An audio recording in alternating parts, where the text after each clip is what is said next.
요한복음.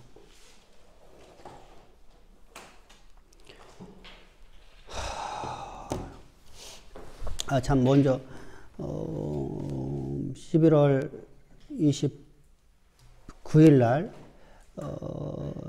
내가 저기를 가고 태국 들어갔다 왔다가 그 다음 주에 또 내가 서울에 부흥회를 나가게 됐어요. 이제 거기는 사실 그게 내가 확답을 줬었기 때문에 어쩔 수 없이 나가는 거야. 원래 날짜가 안 정해졌었는데 저요 정해갖고 옛날 제자인데 그래서 한번 교수님이 꼭 좀 부흥회전 좋겠어요. 원래 먼저 번에 그냥 전화 왔길래 알았어 다음에 할 때 이야기했는데 연락이 왔어. 이제 어쩔 수 없이 그냥 부흥회를 나가게 됐어요. 그래서 2주 연속 교회를 비우게 됩니다. 2주 연속. 토요일 날 와서 주일 예배 드리고 월요일 날 아침 때 새벽에 올라가서 서울에서 있어요. 서울에서. 거기서 월, 화, 수, 목. 요즘에는 목요일, 금요일까지 안 해. 옛날에는 우리가 금요일까지 하는 데가 있었는데 목요일까지. 주일 날부터 시험은 수요일 날 다 끝나고 수요일 날 다 끝나고 목요일까지. 자, 우리 요한복음 봅시다. 요한복음. 자, 요한복음의 다른 성경하고 좀 다르게 요한복음에서 뭐가 있냐면요. 요한복음은 여러 가지 특징을 갖고 있어요. 공간복음하고 다르게. 공간복음하고 특징이 갖고 있는데 첫 번째로 볼 수 있는 것이 바로 삼일째 신론이 나와요. 삼일째 신론. 우리가 삼일째 신론이라고 하면 우리가 성부와 성자와 성령이 삼위 하나님이시라는 것이죠.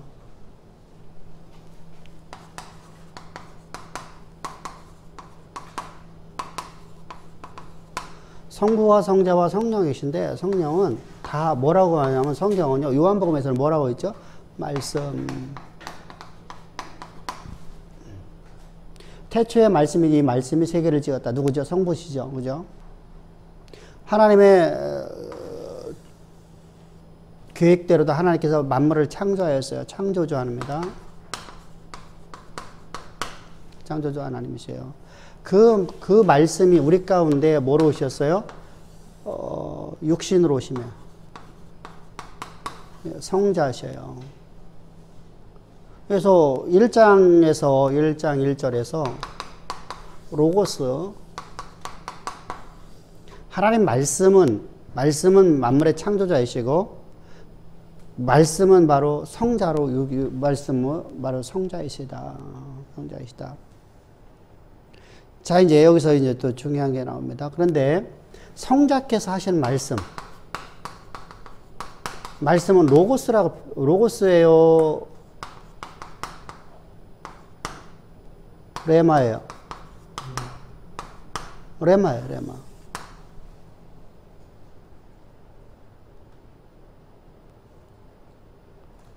레마.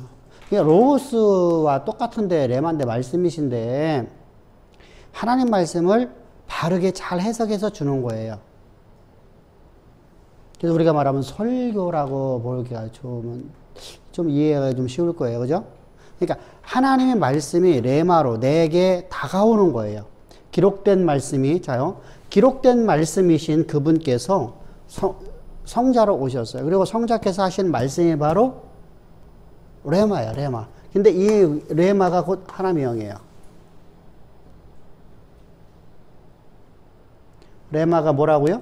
곧 하나님의 영이라고 이제 성경은 말씀하고 있어요. 그러면 성부와 성자와 성령이, 본질상 한 분이시잖아요. 본질상, 본체가 한 분이시잖아요.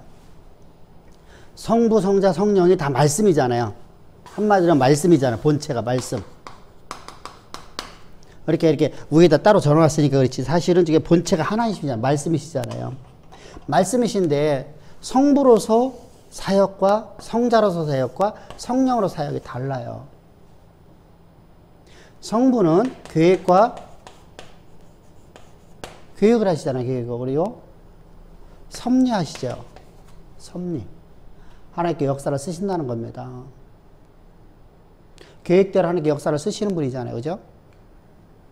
계획하시고 역사를 써요. 계획, 섭리 가운데 뭐가 있어요? 창조도 섭리 가운데 있는 거예요. 창조도. 인간을 창조하신 것도 섭리 가운데 있는 거고요. 우리를 구속하시려고 우리를 택정하시는 거. 택하심. 택하심. 우리를 택하시고 그리스도의 십자가로 우리를 구원하시려고 하나님께서 예수를 보내심. 이게 다 하나님의 섭리 가운데 있잖아요. 근데 보내신, 육신으로 오신 성령께서 이제 우리를 구원을 위해 주는 거예요. 구원. 구원. 구원. 그러면은 성부를 믿는다고 하면, 누가 하나님을 믿는다고 말하거든요. 실제로 다 우리가 하나님 믿는 겁니다. 그죠? 그런데 성부, 성자, 성령이 있을 적에 이때 유대인 개념 속에서는 하나님을 믿는다는 것은 성자를 믿는 게 아니잖아요. 삼위일체가 없는 자들에게는. 자, 이렇게 보질 않고 이게 본체란 말입니다. 이 본체. 본체가 말씀이세요. 말씀. 본체가 말씀이세요. 그러니까 본체야. 성부도 말씀이시고 성자도 말씀이시고 성령도 말씀이시고 본체가 한 분이야. 응? 본체는 말씀이신데 이 말씀이신 하나님께서 성부로서 성자로서 성령으로서 사역이 다 달라요. 그래 이거 뭐 위격이라고 하거든요. 위격. 그러면은 구원을 일하시고 구원받은 자에게 구원받은 자입니다. 구원을 받은 자에게 다시 말해 하나님과 함께하는 자에게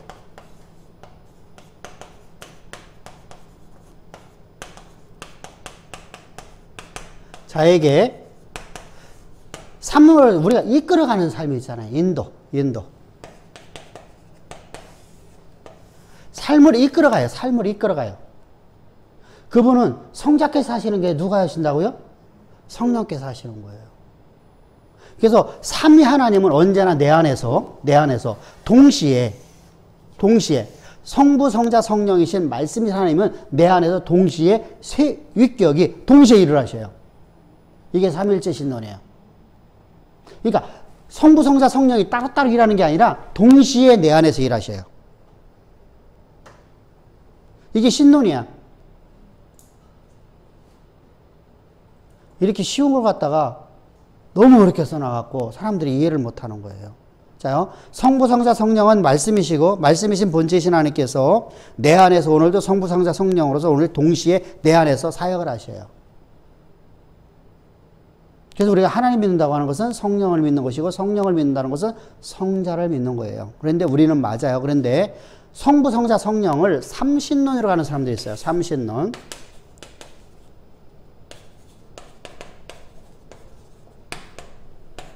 자, 삼신론으로 가는 사람들 입장에서는 봅시다.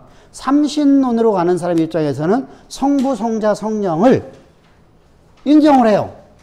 이게 이제 통합측의 최삼경 목사라는 우리나라의 이제 이 통합측교회에서 이걸 많이 하거든요.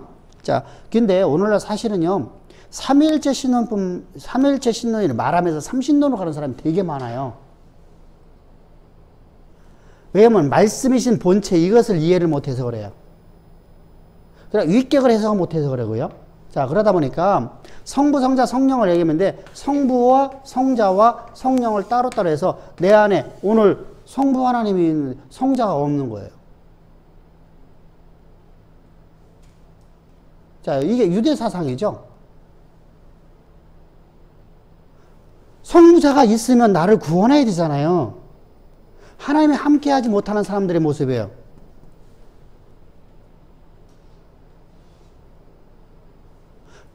자, 이게 이제 삼신론입니다. 그래서 성부, 성자, 성령을 따로따로 얘기를 해요. 이거 말고 이제 세대주의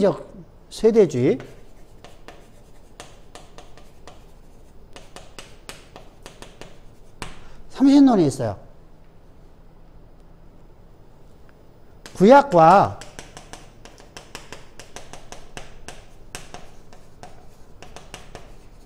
이렇게 따로따로 구분을 해요.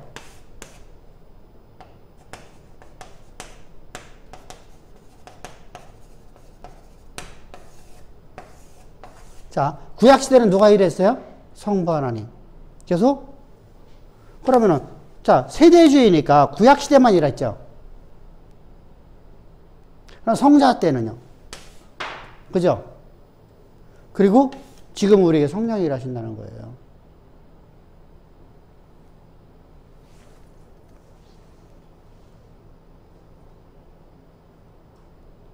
그래서 구약과 신약과 신약을 해서 이것이 이제 오순절 계통이에요.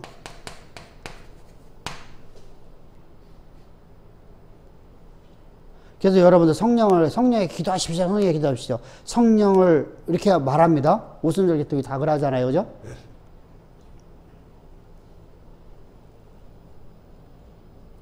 그러면, 자, 이것이 있어요. 이렇게 하고, 또 하나가 있어요. 종속론적 삼위일체의 수준이 있어요.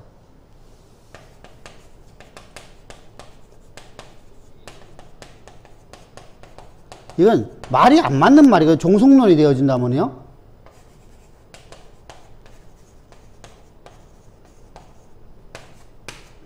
성부로부터 성자가 나왔어요. 발생됐어요. 그러니까 성부가 성자를 발생해갖고 성자가 성령을 발생했어요. 그러면 성부에게 종속되어 있는 거죠. 이건 사실은 단신론이 돼버리거든요. 근데 단신론이 아니라고 자기 주장하고 있죠.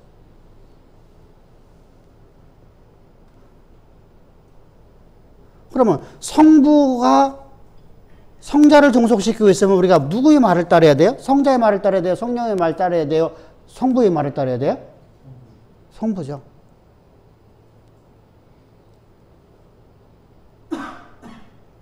사실 이것도요, 우리 한국교회에 많이 팽배하고 있는 내용이에요. 이것도 다 팽배해요.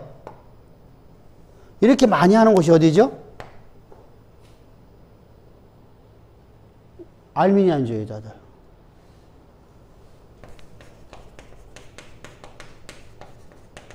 여기는 누구예요? 웨슬러주의자들이에요. 웨슬러주의자들이에요. 자, 그리고서 또 하나 있죠. 오늘날 장로교나 어디 다니든 양태론이 있죠.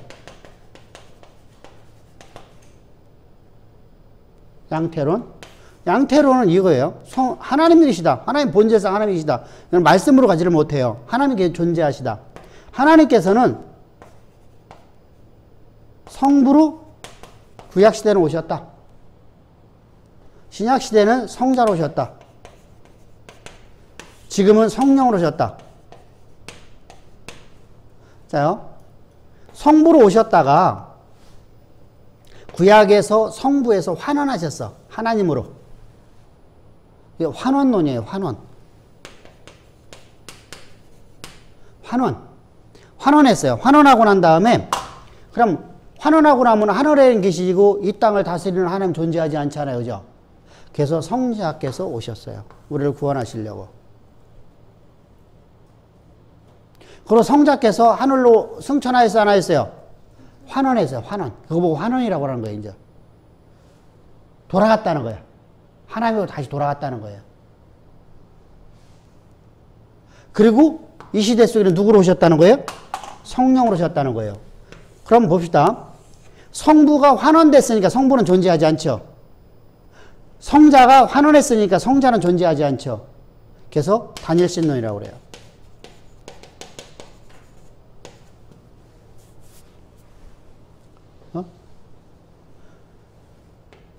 이게 대부분이 팽배하고 있는 내용들이에요. 그러니까 여기 있는 모든 것들이요. 여기만 빼놓고 여기가 오늘날 교회 가운데서 부르고 있는 삼위일체순위라 말하고 있는 내용들이에요. 저 얘기를 못해요.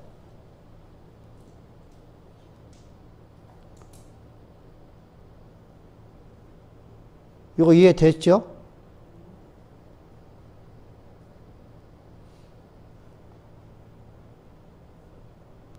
이거 20분 나온 걸 15분이면 다 말할 수 있는 거잖아요.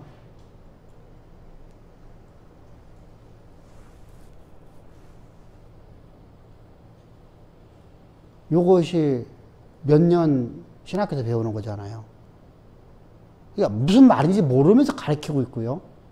무슨 말인지 모르면서 듣고 있는 거예요.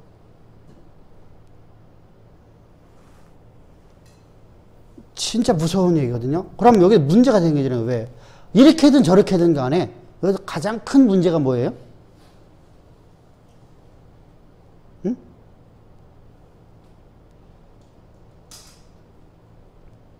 여기서 가장 큰 문제가 뭐예요? 여기에서 말씀이신 본질상 한 분이신 하나님께서 성부와 성자와 성령이 우리가 말씀이신 하나님께서 새 사역을 하시는데 이분들은 언제나 내 안에서 나를 향한 영원하신 계획하심, 나를 택하셨잖아요. 그 택정하심을 따라 지으신 그대로 나를 회복시키기 위해서 오늘도 내 안에서 내게 하나님의 계획하심을 알려주시고 그 일을 온전히 이룰 수 있는 성령이 함께 하시는데 우리의 삶은 언제나 예수로 말미암아서 우리가 하나님과 화목되게 만들어야 되죠. 그죠? 오늘도 나는 하나님의 약속의 말씀을 온전히 믿고 나갈 수 없는 존재란 말이죠. 여기서 가장 중요한 게 뭐예요, 그러면요? 성자의 사역이에요. 하나님과 내가 하나 될 수 있는 유일한 비결이기 때문에 성자의 사역이에요. 근데 세 분은 동시에 일하셔요, 내 안에서요. 그러니까 뭐가 더 중요하지는 않고 다 중요해요. 근데 여기서는 문제는 뭐가죠? 여기도 존재하지 않는다는 거예요, 성자가요.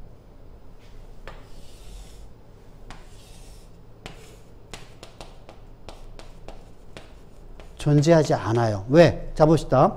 신약시대는 성자가 있었지만 지금은 성자가 없잖아요. 세대주의 됐으니까. 구약의 하나님은 구약에만 계셨고, 신약시대 하나님은 신약시대만 계셨고, 지금은 성령시대니까 성령만 계시잖아요. 그럼 신약에 있는 성자는 존재해요? 안 존재해요? 안 존재해요. 여기도 환원돼서 올라가서 성령으로 오셨으니까 성자가 없죠. 다 단신론이고, 다 단신론. 근데 여기가 삼신론이라 해서요, 삼신론. 삼신론에서는요, 마치 삼위가 일하시는 것처럼 보여요. 근데 여기는 따로 국밥이야. 삼신론은 하나가 일체되지 않고 따로야. 그러면, 자요, 성부, 성자, 성령이 내 안에서 동시에 일하셔야 되는데, 어떤 때는 성령이 계시고, 어떤 때는 성부가 계시고, 어떤 때는 성자가 계셔. 어떤 때는 성부만 있고.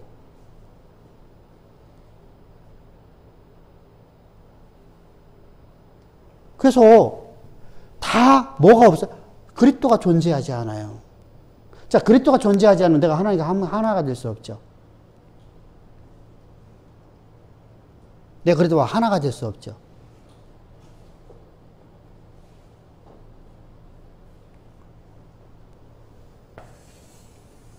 자, 왜 그러면 요한복음에서 이렇게 강조를 했느냐? 삼일째 신론을 강조하느냐? 당시 시대에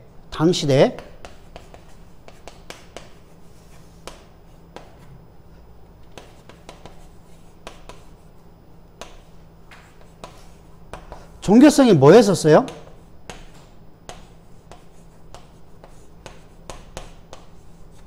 영지주의에서 가장 무서운 게 뭐예요? 이원론이잖아요. 이원론으로 해서 나타난 사상이 뭐죠? 가연설이죠. 또 하나가 있다고 했어요. 그죠? 또 하나가 있어요. 예수는 인간일 뿐 하나님이 아니다.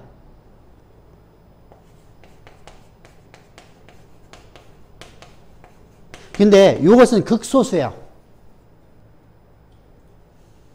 응? 그럼 가연설이 이게 주류를 잡았어요. 그래서 예수를 육체로 부인하는 자는 예수를 시인하는 자마다, 예수가 육체로 오신 것을 시인하는 자마다 구원의 날에 말하고 있는 것이 바로 그 얘기예요. 요한일서에서요. 그걸 갖다가 오늘날 우리에게 대입하면 맞아요, 틀려요? 안 맞아요. 지금은 예수께서 이 땅에 육체로 오신 것을 부인하는 사람 한 명도 없잖아요. 자요, 안 믿는 사람들 믿어요, 안 믿어요? 성탄절 때 예수님께서 이 땅에 오셨다고 안 믿는 애들 전부 다 믿잖아요. 안 믿는 사람들도요, 이방인들도요. 그 사람들 다 구원이 있겠네? 그런 식으로 나가면 안 된단 말이죠. 그러니까 당시에 왜 이 말이 중요했냐는 거예요. 이 말이. 삼일째 신론이 왜 중요했냐는 거예요. 일이니까 보세요. 가연설이니까 예수님은 실존, 역사적 예수가 아니죠.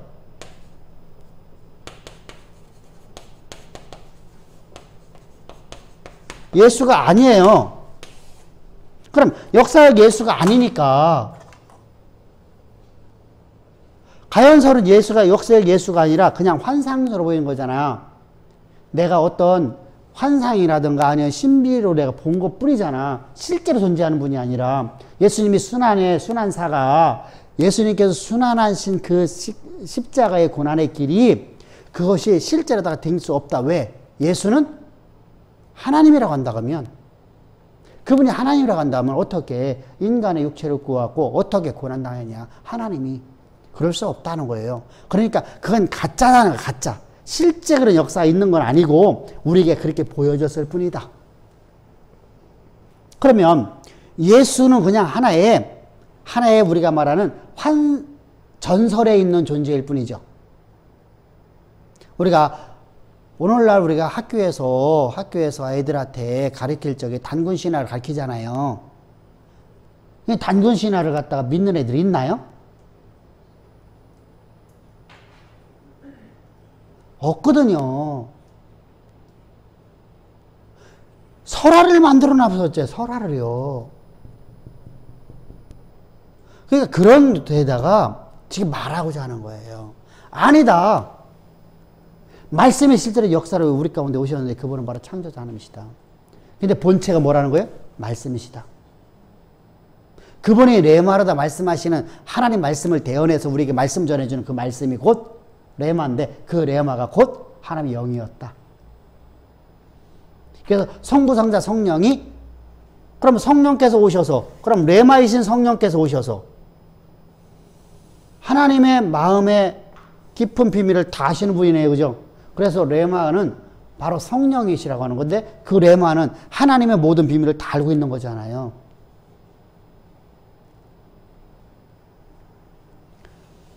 그분께서 우리를 인도하시는 거고요. 그런데 동시에 내 안에서 예수님의 십자가가 오늘 내가 실수하고 내가 허물이 있는 모든 것들을 다 용서해 주시는, 사해 주시는. 그러면 여기는 없잖아요. 예수가 없잖아요. 예수가 없는 구원이 어디 있어요? 그러니까 뭐 하려고 그래요? 죄 사함 받으려고.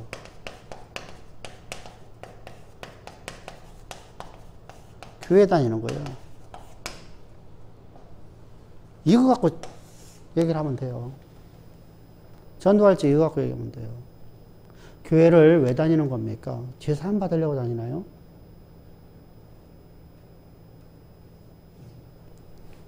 교회는 하나님이 함께해서 하나님의 일을 하는 사람이 모이는 곳이 아닙니까? 하나님의 지체되어서 하나님이 일하는 사람이 모이는 거 아닙니까? 근데 당신 지금 이런 교회를 다니면서 교회 다닌다고 하는 겁니까? 이건 교회 아니지 않습니까? 그럼 꼼짝 못해요. 반박을 할 수가 없어요. 그래서 말씀을 갖고 가라는 거예요. 말씀을. 그래서 말씀을 가르치는 거거든요. 자, 죄사함 받으려고. 문제 해결을 받으려고. 자, 죄사함 받지 못해 문제가 덩어리죠. 자, 우리는 문제가 있는데 문제가 내 문제예요? 하나님 문제예요? 근데 여기는 문제를 해결받으려고 그래요. 해결. 우리는 하나님 앞에 모든 걸 맡겼잖아요. 하나님의 일이잖아요. 내가 갖고 있는 질병이 다 하나님의 일이잖아요. 왜? 나는 죽고 내 안에 산 이는 그리스도밖에 없으면 하나님이 나를 보수에 쓰셔야 되잖아. 내가 하나님의 일을 하는데 자요. 우리가 똑같은 게 뭐냐면요. 자요.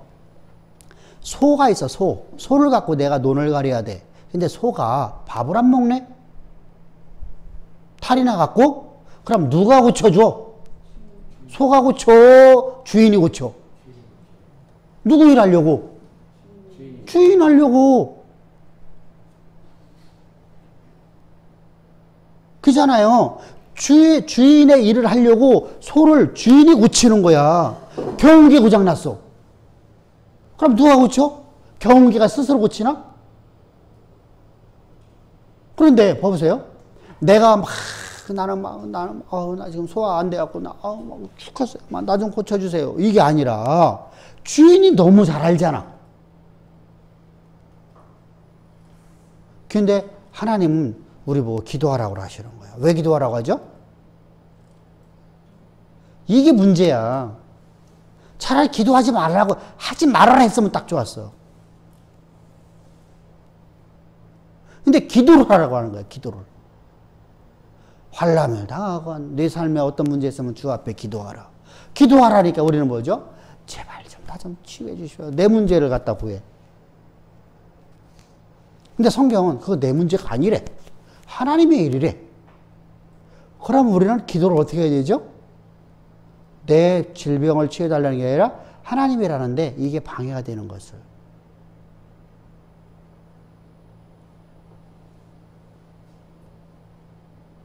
기도 내용이 바뀌어지죠. 우리는 주를 위해서 구하는 거잖아. 그의 나라와 의를 위해서 구하러 가잖아. 그의 나라의 일을 하는 데 있어서 하나님, 제가 하나님이라는데 건강이, 육신이, 그럼 하나님께서 보수하셔서 하나님을 온전히 이루실 줄을 믿습니다. 이렇게 기도해야 되잖아. 그죠? 물질이 필요하거든. 주 앞에 구하라고 했잖아요. 하나님이라는 데 있어서 물질이 필요한데요. 이 물질을 주께서 우리에게 주시려고 우리에게 물질을, 재능을 주셨다고 말씀하셨죠. 그 말씀이 저에게 이루어져서 이제 주의 일을 온전히 할 수 있도록 주께서 맡기신 일을 담당할 수 있도록 주님이 인도하실 줄 믿습니다. 우리 약속을 붙잡고 기도했네? 하나님이 약속하셨잖아요. 하나님께서 내가 내 아들을 내가 치유하리라 말씀하셨으면 아버지 그 말씀대로 주께서 여기 이루셔서 하나님이 일하는데 이 아이가 잘 자라나서 그렇게 하나님을 날마다 체험하며 나가며 하나님의 역사를 보면서 그 아이가 잘 자라나서 믿음으로 큰 장성한 자에서 하나님을 온전히 일할 수 있도록 건강, 그리고 하나님 맡기신 공부를 할 수 있도록 하나님께서 건강을 채워줄 줄 믿습니다. 여러 가지 방법으로 기도할 수 있잖아요. 그죠? 믿음으로 기도한 거예요. 수도 없이 뭐 갖다가 여러분들 성경 구절 뭐 여러분들 수십 개를 갖다가 두시면 다 기도 내용이 달라져요. 별거 아니야. 기도가 어려운 거 아니야. 기도만큼 쉬운 게 어딨어. 문제는 기도가 왜 어렵죠? 몰라서. 어떻게 기도할지를 몰라서.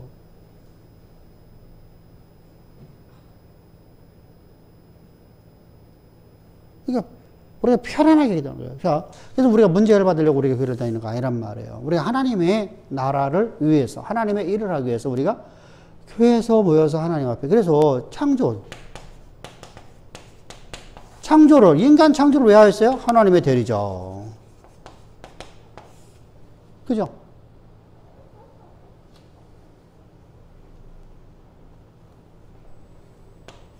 그래서 그리스도의 십자가로, 그러니까 이때요. 하나님과 동행. 하나님이 일하려니까 하나님 대리자로서 일하려고 하니까 하나님이 동행해 주셨더라. 근데 타락했어. 하나님이 떠나셨어. 하나 더 우리가 추방당했어. 그러니까 그리스도의 십자가로 말해서 우리가 하나님과 하나 돼요. 하나님과 하나 됐어요. 십자가를 통해서.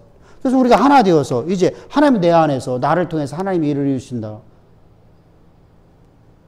그죠? 그러니까 그게 뭐예요? 그게 교회잖아, 교회. 그의 나라와 의를 위해서 살아가는 존재들. 하나님의 대리자로 살아가는 존재들. 똑같은 얘기 아니에요?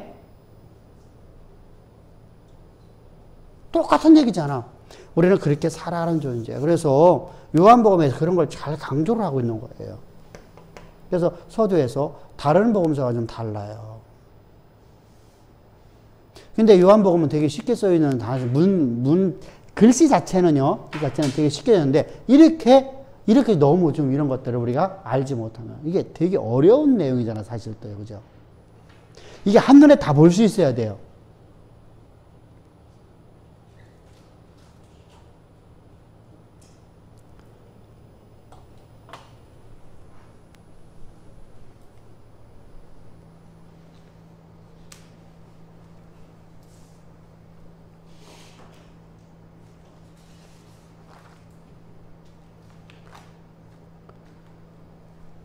두 번째로 다 이제 차이점입니다. 이게 첫 번째 차이점이었습니다.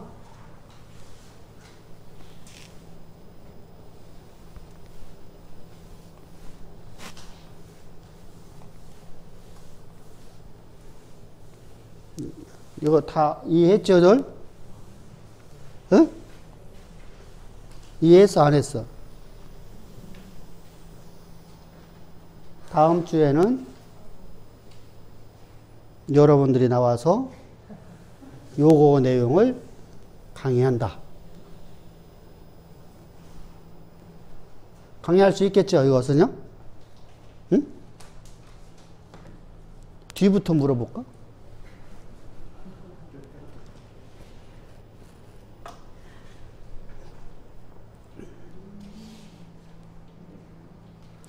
두 번째, 공간보건소하고 좀 다른 점이 또 있어요. 이렇게요. 공간보건소와 다른 점이 바로 여기는 신론이 가장 강조되어 있잖아요. 기독론 신론이 강조되어 있잖아요. 그죠? 요한복음은요.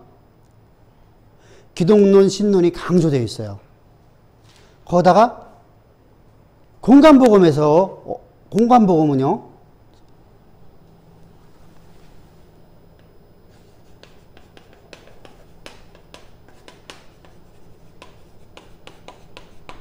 공간복음입니다. 공간복음은 마테마가 누가복음 얘기하는 거예요. 그래서 일령이 되어 있어요.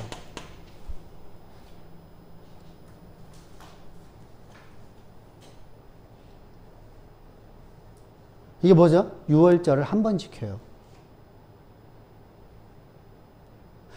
근데 요한복음에서는 뭐로 되어 있어요? 요한복음에는요? 요한은요? 3년이 기록되어 있어요. 3년이 기록되어 있어요.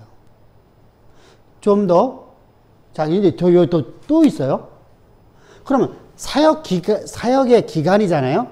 그럼 사역지가 어디예요? 사역지. 예수님의 사역지가.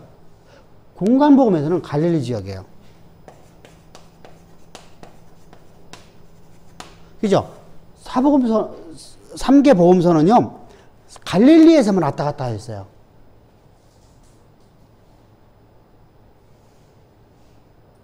근데 요한복음은요? 요한복음에서는요? 예루살렘이에요.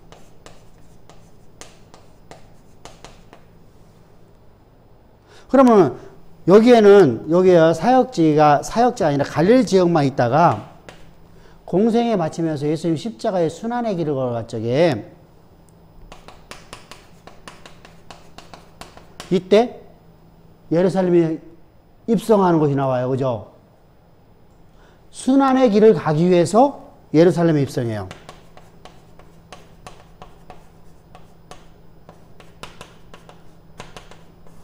이렇게 3개 복음서는 말하고 있어요. 근데 요한은요, 예루살렘에서 주님이 사역하는 내용으로 기록하고 있어요. 좀씩 달라요.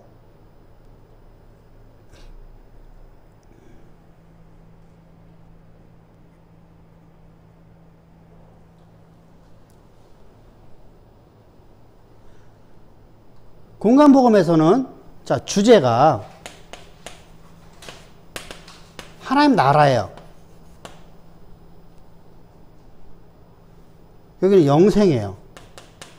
사실 영생도 하나님 나라 안에 들어가는 거잖아요. 그죠? 근데 좀 의미가 다르잖아요. 그죠? 주제를 하나님 나라에 놓고 있고 여기는 구원에 놓고 있는 거예요. 영생에 놓고 있어요.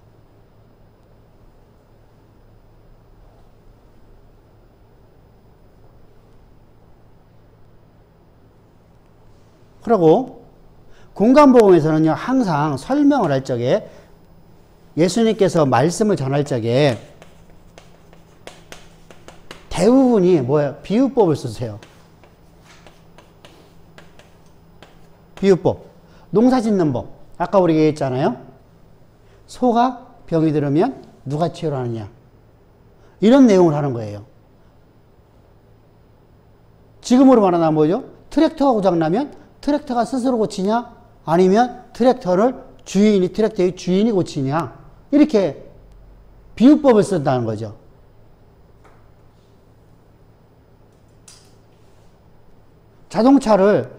여러분들 우리가 갖고 있는 자동차를 내가 고치지 자동차가 스스로 고치지 않잖아요. 이렇게 비유법을 써버리는 거예요. 예수님께서는요.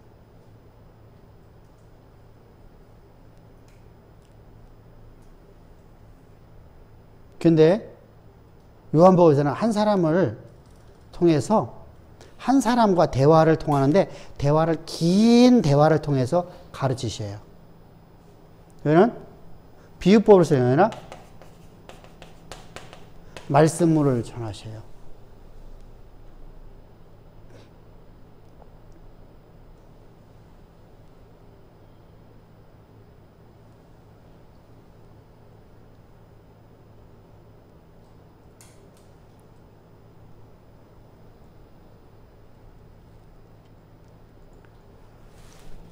그리고 이제 기독론입니다. 기독론. 이건 역사적 예수예요.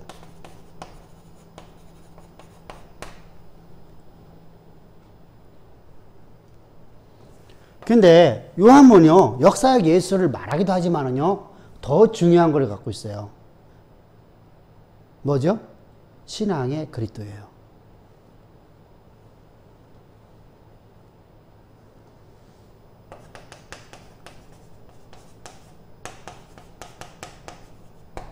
우리 신앙은 그리스도를 중심으로 살아야 됩니다. 그래서 그리스도와 연합을 얘기해요.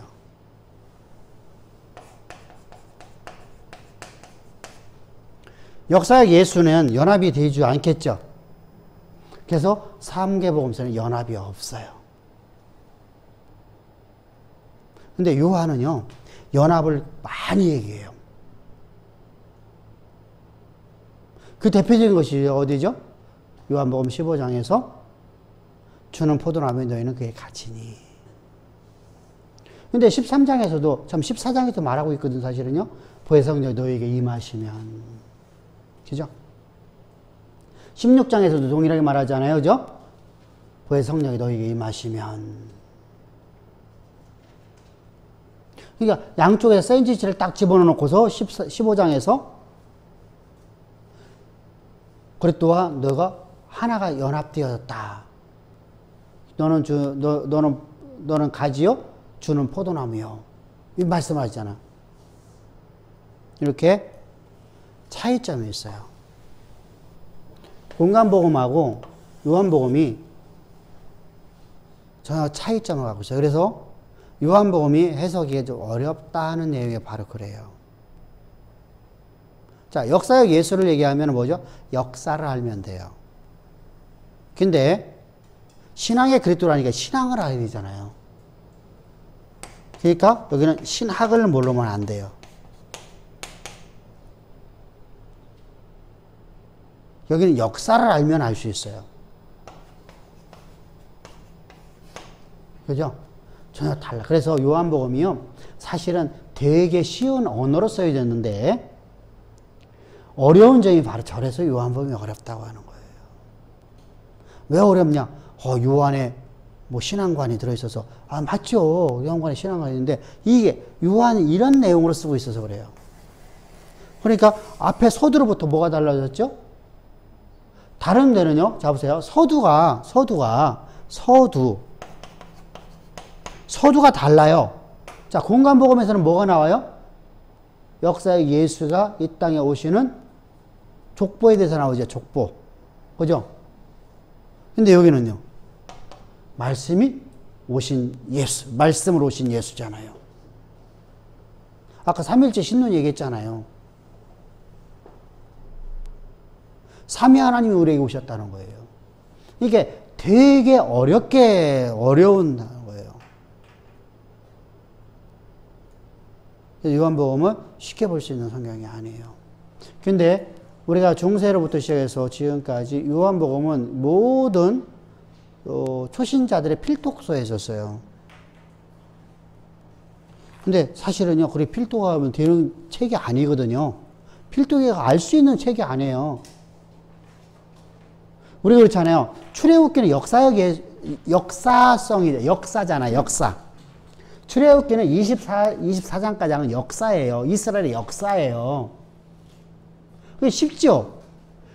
25장부터 왜 어려워요? 성막론이 오니까 어려운 거예요. 그냥 여기서 좀 안 읽어요. 딱 읽으면요, 24장에 다 끝나요.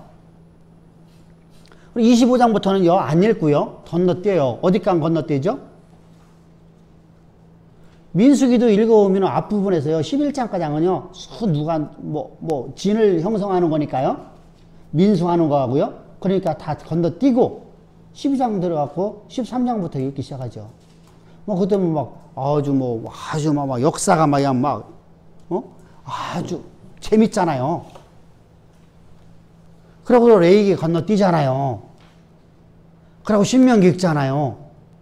근데 다 보세요. 건너뛰는 데마다 다 중요한 곳이야.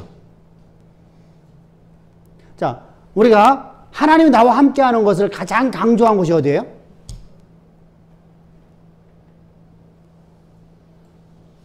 하나님이 나와 함께 하는 것을 가장 강조한 곳이 성막론이고 레위기잖아요.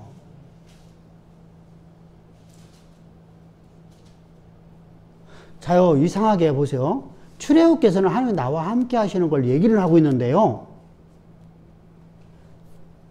이게 딱 다가오지를 않아요. 읽어도요. 왜 그렇죠? 백성들에게 내가 너와 함께하니 내가 너를 통해 내 일을 하리 이렇게 말씀한 게 아니라 모세에게 말씀하셨거든요. 그러니까 이건 모세에게 국한된 말씀으로 사람들이 생각을 해요. 그걸 나에게 적용을 안 해요. 근데 보세요. 이스라엘 백성들에게 하나님이 항상 함께 해주시잖아요. 그래서 하나님의 일을 이루어가시잖아요. 이스라엘 백성들, 그 패역한 백성들을 통해 갖고 하나님의 일을 이루어가시잖아요. 하나님이 그들과 함께 하시면. 그래서 모세가 말하는 거 아니에요. 나 하나님. 자, 이게 다른 거예요. 그렇게 쉬운 책인데, 출애굽기가 그렇게 쉬운 책인데, 쉬운 책이 아니라는 거죠. 왜? 하나님이 함께 하면 너무나 쉬운 책이에요. 근데 하나님이 함께 하지 않으면, 그건요, 읽으나 마나 아무 의미가 없는 거잖아요. 그래서 하나님이 내가 너와 함께 하며, 내가 너를 통해 내 일을 이행하리라. 계속 그 말씀 하시는 거 아니에요? 그것을 이제 25장부터 시작해서 우리는 하나님 없이는 살아갈 수 없는 존재임을, 하나님의 말씀을 담은 그릇임을 성막론에서 말씀하고 있고요. 우리가 주님의 품 안에 있는 존재임을 알려주시고 있고요. 그죠? 내가 주 안에, 주가 내 안에 완전히 일치되어 있는 모습을 보여주는 것이 성막론과 그리고 성막의 형태들이잖아요. 그죠? 기구들이잖아요. 그래서 그걸 말씀하고 난 다음에 레위기에서 그럼 우리가 어떻게 하나님과 함께 하느냐? 우리가 어떻게 해야만 하나님과 함께 할 수 있느냐? 어떻게 우리가 하나님과 화목될 수 있냐는 거죠. 하나님의 권세와 능력을 갖고 하나님의 나를 통해서 하나님의 일을 이루는 일을 우리가 어떻게 그 길 갈 수 있느냐라는 것이죠. 그게 레위기죠. 그러니까 가장 중요한 걸 다 건너뛰고 가는 거예요. 사실은요. 근데 그게 중요한데 중요한 줄을 모르는 거 왜 그렇죠? 레위기만큼 재밌는 게 없잖아요. 성막론만큼 재밌는 게 없잖아요. 왜 그렇죠? 우리 먼저 번에 말씀드렸잖아. 어떤 사람이, 어떤 여자가 어떤 남자를 만나갖고, 그죠? 그 사람의 이름을 내가 그 사람을 사랑하게 됐어. 그래서 둘이 막 알콩달콩 사랑을 노래를 부르며 커피숍에 앉아갖고 자기 사랑 내 사랑 하면서 이렇게 있는데 이 사람 이름을 많이 들어본 것 같아. 그래서 집에 와서 가만히 있다가 보니까 책장 위에 꽂혀있는 옛날에 사갖고 아주 재미없어 갖다 버려버린 책. 그 사람 이름이 똑같다. 그래서 와 물어봤어. 아, 혹시 이런 책을 쓰지 않았습니까? 그랬더니 그 남자가 한다는 얘기가, 사랑하는 남자가 그거 내가 쓴 책인데, 그러고서 그 집에 와서 읽어봤더니 너무 재미있더라는 거예요. 그래서 단숨에 읽었더라.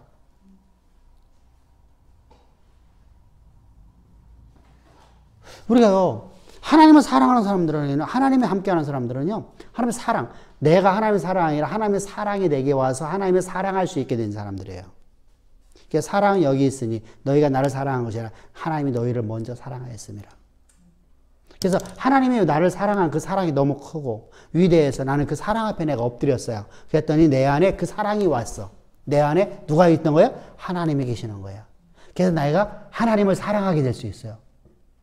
하나님 주신 믿음 갖고 내가 하나님을 내가 믿는 믿음을 살아가는 거예요. 하나님 내게 주신 믿음 갖고 하나님 믿는 거예요. 내게 아무것도 없네. 하나님이 내게 주신 것 갖고 나는 하나님 앞에 헌신하는 거야. 내게 아무것도 없네. 자랑할 게 아무것도 없잖아요.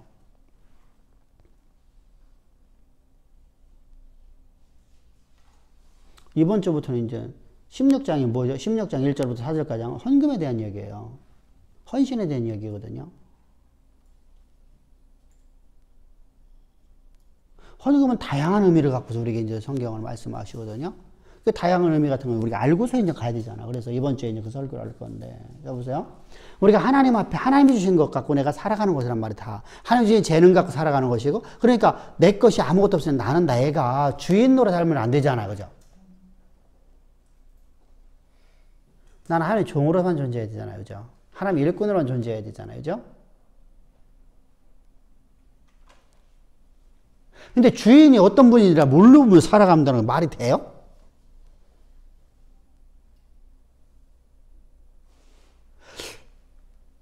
여러분, 삼성에서 내가 학교에서 내가 어느 지역에서 내가 일을 하고 있는데 나는 그 주인도 모르면 내가 일한다는 말이 돼요?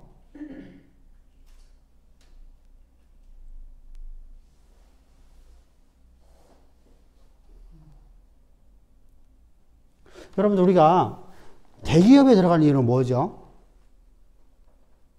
대기업을 알으니까 가려고 하죠. 왜 가려고 하죠?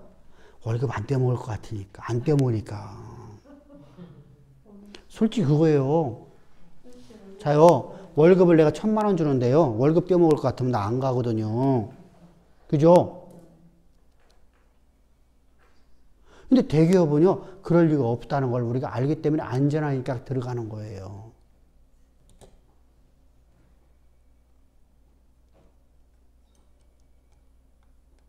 근데요, 우리가 조그마한 회사는 저기 위태위태해요. 그러면 내가 거기를 안 가고 싶죠. 왜 안 가고 싶어요? 돈 많이 주는데 가고 싶지가 않아요. 왜? 아, 저거 뻥일 것 같아. 사기칠 것 같아.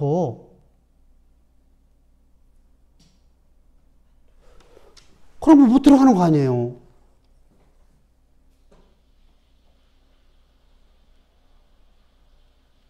그러니까 보세요. 우리가 그렇게 내가 그걸 알지 못하고서는 갈 수가 없는 거거든요.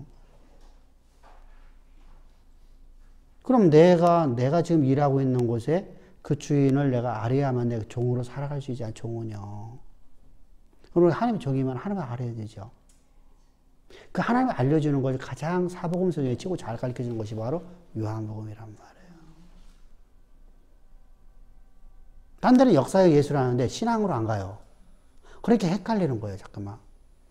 모세오경의 위대한 점이 바로 그거예요. 모세오경이 왜 모든 성경의 근간이 되어지냐면요, 그곳에는요, 모든 게 다 들어있어.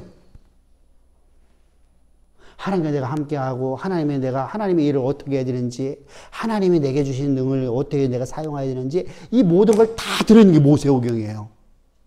그러니까, 신앙의 가장 중요한 부분까지 기초부터 시작 다 들어있는 거 모세오경이거든요. 내가 왜 태어났는지, 나라는 존재는 어떤 존재인지, 나의 정체성은 예전에는 어떻고, 현재의 나의 정체성은 어떻고, 나는 어떻게 살아야 되는지, 내 인생의 여정의 끄트머리에 종착역은 어디인지 다 얘기해 주는 게 모세오경이거든요. 다른 데는 없어요. 그렇게요. 그걸 부연 설명하는 거죠. 우리가 이사야서가 왜 어려웠냐면요, 이사야서는 모세오경을 근간으로 갖고 있거든요. 그래서 뭐 하죠? 이사야를 근간으로 해서 모세오경의 내용을 아주 잘 설명을 하고 있어요.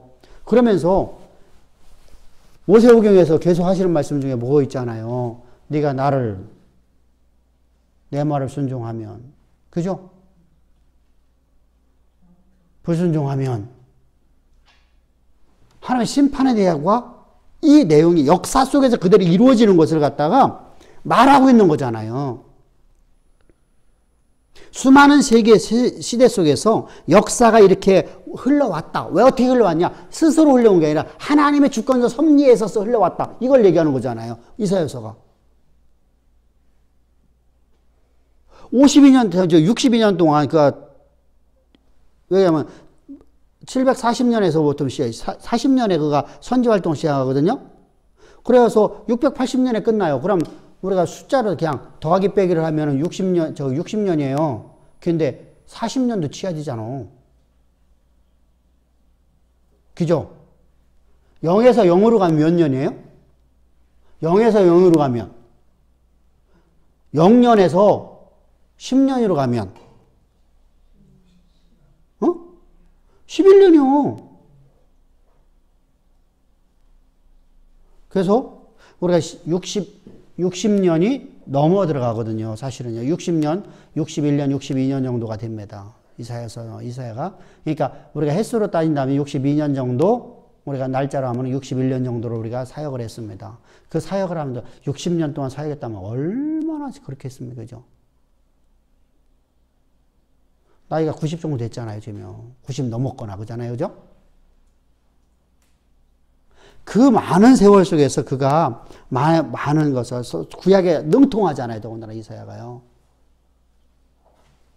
모세오경이 너무 잘 알아요. 그러니까 모세오경을 가지고 들어와서 뭐 한 거죠? 세상이 우리가 살아오는 모든 우리 삶에서 이스라엘 역사를 거기다 대입해서 이제 하나님의 구원과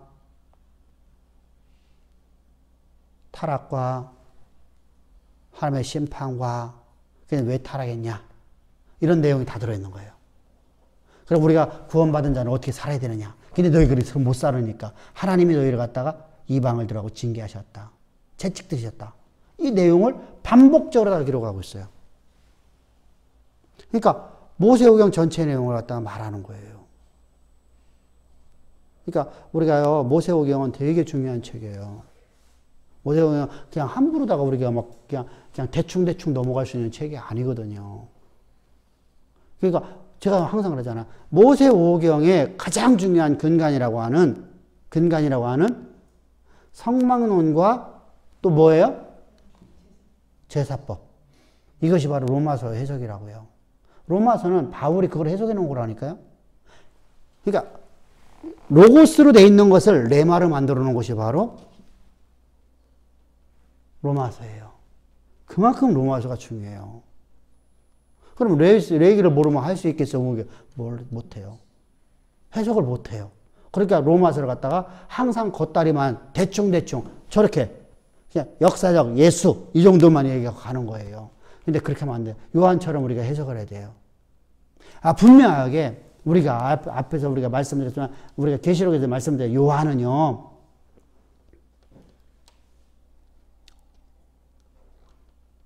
적게 문제는 있어요.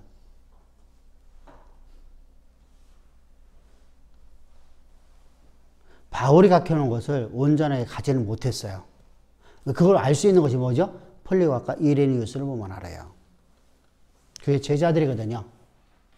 자요, 내 제자는요, 어디를 가든 간에 십자가 도는 전해요. 깊이를 못 들어가서 가더라도. 무슨 말인지 알겠죠?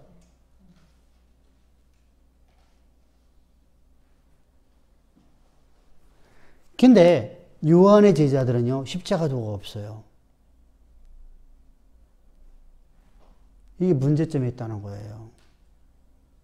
그러니까 두리뭉실했다는 얘기죠. 한마디로 해서요. 그죠? 그래서 이런 문제점은 갖고 있는 걸로 볼 수밖에 없어요. 왜 그렇죠? 폴리갑이 십자가도를 못 전했거든요. 그의 책을 보게 되면요. 또 이레니우스라는 위대한 우리의 첫 번째 교부가 있습니다. 2세기의 교부입니다. 2세기 초의 교부인 이레니우스 같은 경우도 그게 안 됐어요. 그러니까 이런 분들을 봤을 경우에 우리가 근데 분명한 것은 저들이 요한복음이 요한이 썼다라고 이제 그들이 증거를 해줘요. 요한복음 안에서는 사실은 요한이 썼는지 누가 썼는지 잘 모르거든요. 근데 요한의 제자요, 뭐라고 해야지? 제자의 제자면 뭐라고 말해야 돼? 손자. 이제 손자개념이잖아, 그지? 세손? 아닌데, 그것은 또 세자의 세자의 아들을 보고 세 손이라고 하지? 그럼 뭐라고 말해야 될까?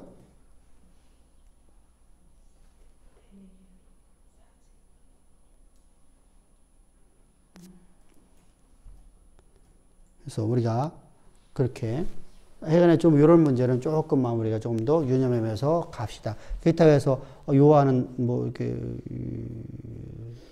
그렇게 또 우리 보면 안 돼요, 그죠? 근데 요한은 위대한 사도 중에 하나였었습니다.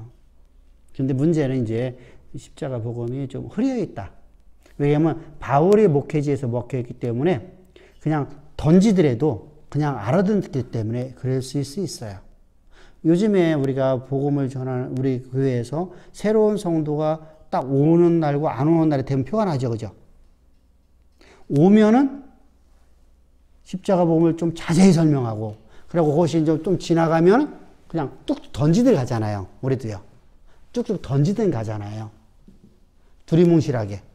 똑같아요. 왜? 항상 그거 얘기할 수가 없잖아. 왜? 우리가 성도의 삶을 얘기해야 되니까. 그래서 성도의 삶을 살기 위해서 우리 하나님 우리가 함께 해야 됩니다라고 가는 거잖아, 우리는. 근데 그렇지 않고 새로운 성도가 가면 뭐예요? 죄사함을 갖고 가잖아. 죄사함으로 가잖아. 우리가 어떻게 하나님의 자녀가 되었는지, 어떻게 내가 하나님과 함께 하게 됐는지, 그리고 내가 어떻게 그렇게 구원받은 백성의 삶 속에서 우리가 범법에서 우리가 죄를 어떻게 사함받는지, 내가 거듭남과 죄사함에 대해서 얘기를 한단 말입니다. 초신자 오면 당연히 그렇게 해야 되거든요. 그러니까 그렇게 나가다가 이게 몇 주가 지나가고 이제 이들이 좀 알았기 시작하고 아멘하기 시작하면 어떡하죠? 서서히 성도의 삶으로 갖고 가죠. 그래서 뚝뚝 던진단 말입니다. 뚝뚝. 그러니까 그게 이제 요한의 기법 중에 하나입니다. 그렇게 이해를 하면 좋아요. 그러다 보니까 뭐가 됐죠? 제자 양육에서 조금 실패를 본 것 같아요. 근데 바울도 제자 양육에 실패를 봤거든, 사실은요. 오늘날처럼 책을 써서 이렇게 줄 수 있는 형편도 안 되고요. 사실은요. 또 책을 줘갖고 잘 이해를 못해요. 제가 이제 쓴 책들을 갖다가 모 대학에 있는 교수도 갖고 가고, 또 다른 여기 여기 대전신학에 있는 백석대학교 있는 교수들도 몇 명이 갖고 갔어요. 근데 이분들이 다 한결같이 목사님 읽어도 무슨 말인지 모르겠어요. 다들 그래요. 왜 그렇죠? 너무 어렵다는 거예요. 왜 이렇게 어렵게 썼냐는 거예요. 나는 하나도 안 어려운데. 왜 그렇죠? 하나님과 함께함이 없어서 그래요. 여러분들 사실 이거 읽어보면 알거든요. 그렇게 어려운 책이 아니거든요. 요런 것들은요. 우리가 앞에서 말했듯이 이런 것은 사실은 여기 다 들어있는 거 다 읽으면 나오는 거고요. 우리가 앞에서 말했듯이 우리가 삼일째 신론이라든가 삼신론이라든가 또 양태론이라든가 세대주의적 또는 종속론적 삼일째 신론 이런 것들은요. 여러분들이 가르침 받아야 돼요. 그건 책을 읽어갖고 되는 게 아니에요. 책으로 쓴다면요. 나도요. 그 끝도 없어요. 근데 가르치는 것은요. 쉽게 가르칠 수 있잖아. 그러니까 그렇게 중요한 것만 우리가 터치하고 가더라도 여러분들이 다 이해할 수 있는데 그분들은 이 책 자체를 이해를 못 한다는 거죠.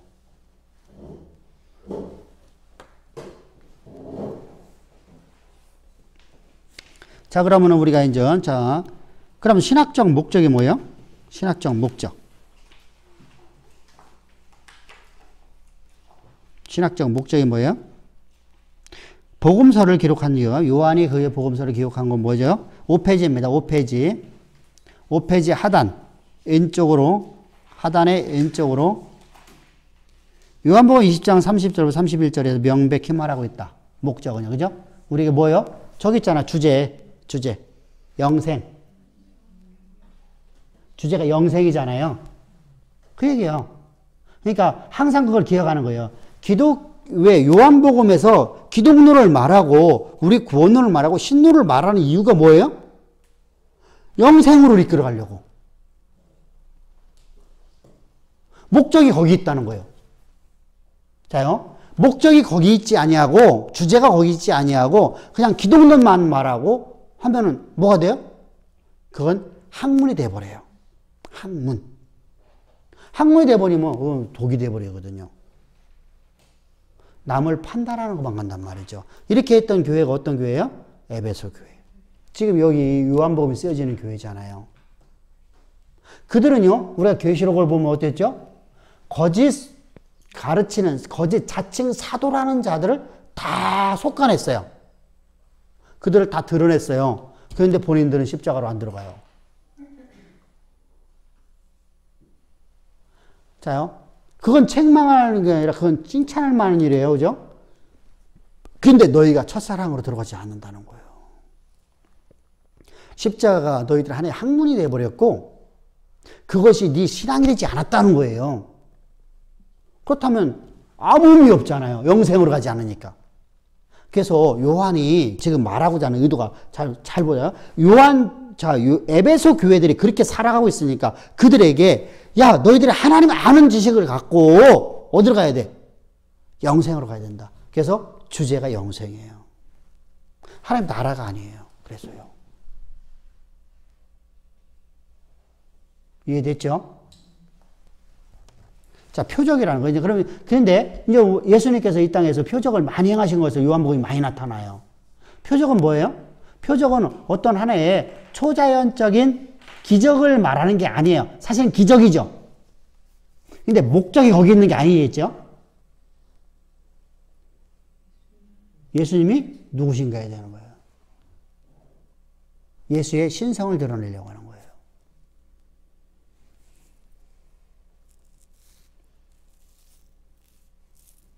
그러면은 예수님의 신성만 들으면 돼요, 안 돼요?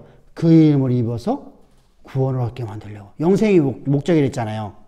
그 이름을 힘입어 영생을 얻게 하려 하려고.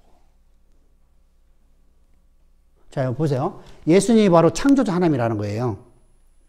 예수님이 말씀이신 하나님이라는 거예요. 예수님이 바로 성령 하나님이라는 거예요. 자, 그러면 그분이 우리의 구원자래요. 왜? 그분이 우리 죄를 사하려고 오셨다고 하니까. 자요. 죄 사함은 누구밖에 없어요? 하나님밖에 없어요. 그래서 참남하도다 그러잖아요. 저가 누기에 하나님만이 하시는 그 일을 저가 죄사함이 받았느니라 말하느냐는 것이죠. 참남하도다. 그래서 예수를 갖다가 신성모독으로 몰아가거든요. 이게 바로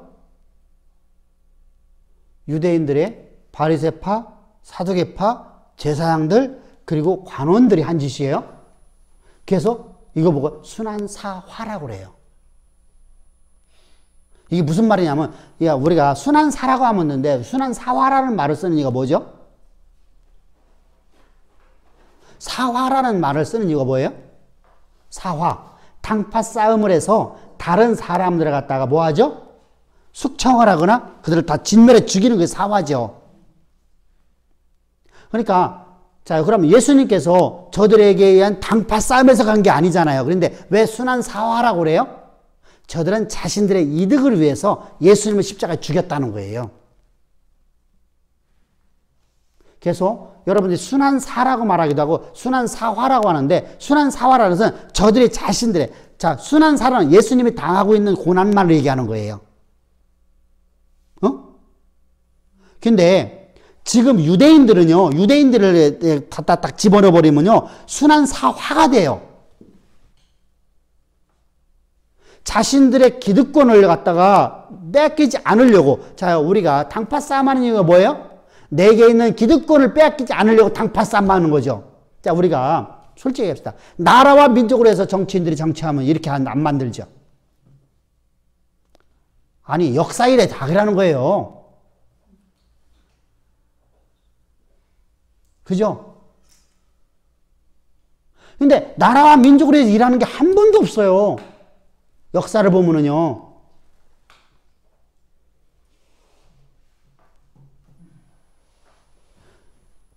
전부 다 자기들 권력을 유지하기 위해서 그잖아요. 국회의원 한 번 더 하려고 오죽하면은 우리가 100년 동안, 1000년 동안 나라를 다스리자. 이렇게 말하겠어요. 그죠? 이런 말도 안 되는 얘기를 하고 있잖아요. 이게 뭐냐면 권력욕이거든요. 그 권력욕 때문에, 그 명예욕 때문에, 돈 때문에, 한마디로 돈 때문에거든요. 돈 때문에 내 반대파, 나에게 지금 현재 내가 저가 있으면 내가 지금 죽을 수밖에 없어. 자, 국민의힘에서는요, 보세요. 국민의힘에서는요, 요번에 대선에 져버리면 다음에 국민의힘의 국회의원들 몇 명이 살아남을까요? 자기들이 살아있다고, 자기들이 다음에 된다라고 확정하는 사람 몇 명 있을까요? 그러니까 죽기 살기로다가, 자, 나라 민족을 해서라는 게 아니야.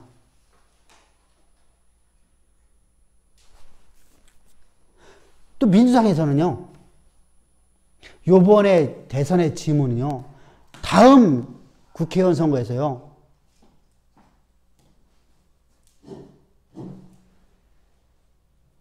180석이요, 100석도 안 되게 넘어갈 수 있거든요.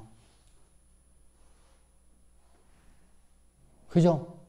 그러니까 죽기 살기로다가, 자, 이재명이 잘못한 거 알아요? 몰라? 알아, 다. 근데 편들죠. 이적까지 그걸 끌고 나온 사람이 이재명이요. 아니, 저 누구요? 이낙연이요. 근데 이낙연이 거기 갖고 고문으로 앉아있잖아. 그 편들면서. 말이 돼요? 이게 민족으로 해서한다고요? 이게 나라에서 한다고요? 아니잖아요. 이거 보고, 그럼 한쪽이 요번에 이제 져요? 그럼 옛날에는 이게 전부 다 귀양 가는 거예요. 그잖아요. 이거 보고 사화라고 하는 거예요. 근데 옛날에는 귀양만 보낸 게 아니라 죽여버렸잖아요, 그냥. 아주 일어설 수 없게끔 죽여버렸잖아. 근데 지금은 죽일 수 없어요. 그러니까 예수님을 십자가에 죽인 것을 사화라고 하는 거예요, 사화. 그래서 순한 사화라. 이해됐죠? 여러분들이 인터넷 들어가 순한 사화 써도 도저히 안 나와. 순한 사화라는 뜻이 그거예요.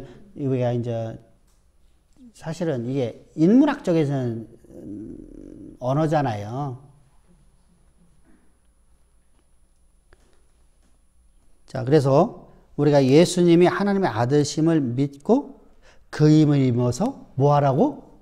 영생을 얻게 하려고. 이게 바로 표적의 목적이에요. 표적의 목적.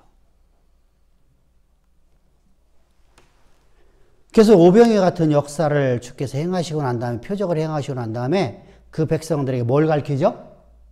내가 죽으러 왔노라. 내가 너희의 죄를 위하여 대속제물로 죽으러 왔노라. 이렇게 가르치는 거예요. 저들이 그 말을 듣고 좋아해요, 안 좋아해요? 안 좋아해요. 왜 안 좋아하죠? 떡을 먹으러 왔는데 영생을 얘기하니까, 야, 지금 우리 그렇잖아요.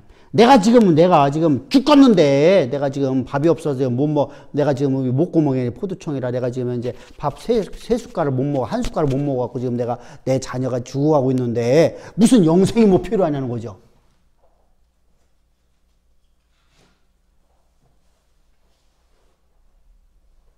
이게 당시에 유대인들이 말하고 있는 거예요. 갈릴리 호수근정에 있는 수많은 용신할 수 없는 무리들이 지금 예수님의 오병의 역사를 통해서 복음을 가르치자 저들은 듣지 않고 다 떠나가 버리는 거예요. 근데 주님은 오병의 역사를 베풀러 온 게 아니잖아요. 영생을 주러 오셨잖아요.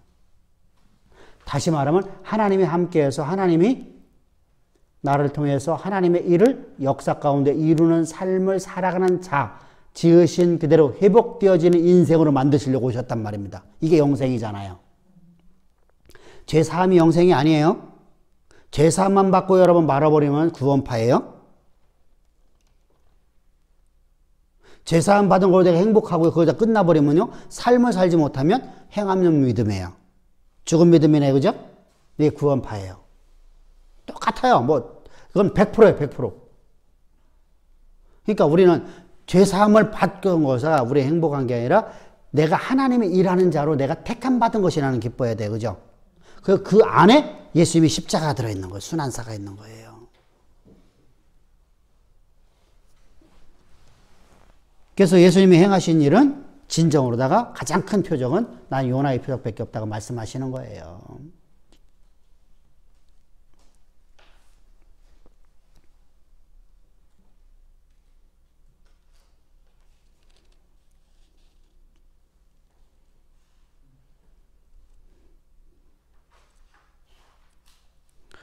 근데 예수님께서 이 땅에 오셔서 계속 말씀을 하니까 말씀을 전하시는데 그 입에서 나오는 말이 하늘의 말같이 들려지잖아요. 많은 사람들이 따르잖아요. 주님을 따르잖아요. 그랬더니 뭐요? 자, 우리가 앞에 순환사와 얘기했잖아요. 저 유대 지도자들은요. 이대로 두면, 예수를 그대로 두면, 저를 그대로 두면 모든 사람이 저를 믿을 것이라 생각을 했어요. 그래서 예수님을 십자가에 예수님이 고난의 길을 걸게 만드는 거예요. 그것이 바로 11장에서 말하고 있는 것이죠. 다시 말하면 저들은 예수님의 표적을 보고서 예수님이 바로 하나님의 아들이라는 걸 저들은요 부인하지 않는 거죠. 근데 믿고 가지는 않아요. 왜 그렇죠? 여러분 여기 중요한 게 있어요. 내가 기득권을 내가 갖게 되면요 절대 믿어지지 않아요. 믿음으로 갈 수 없어요. 이거 잘 보세요. 우리 주양교회가 제가 내 전부를 나는 다 들여서 여기까지 왔어요. 그죠? 그래서 이거 내 것이 되어지면요. 내 거라고 주장하는 순간에요. 하나님은 내 안에 살아계세요. 하나님 존재할 수 않아요. 나는 하나님의 소리로 존재했을 뿐이어야 돼요. 하나님의 것이 내 게 아니에요. 그래서 주께서 보내는 곳에 가는 거예요.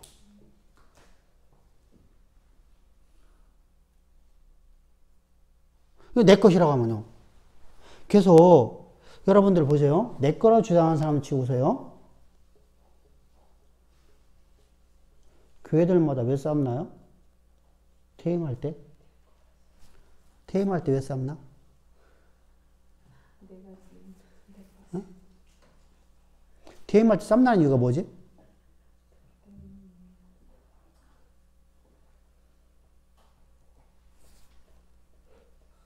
그죠? 퇴직금 얼마나 주냐고 쌈박질 하잖아. 나는 소리로 존재하면요. 그거 관심 없이요. 그죠?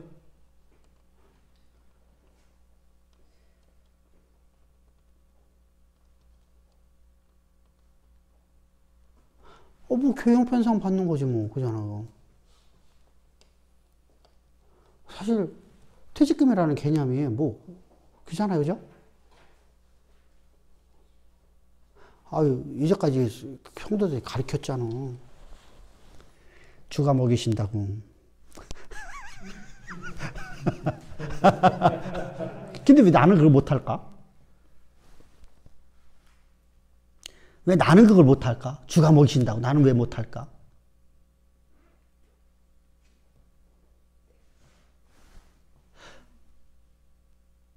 죽는 날까지 나는 신령한 걸 전하고 나는 육의 것을 먹으면 되잖아. 응?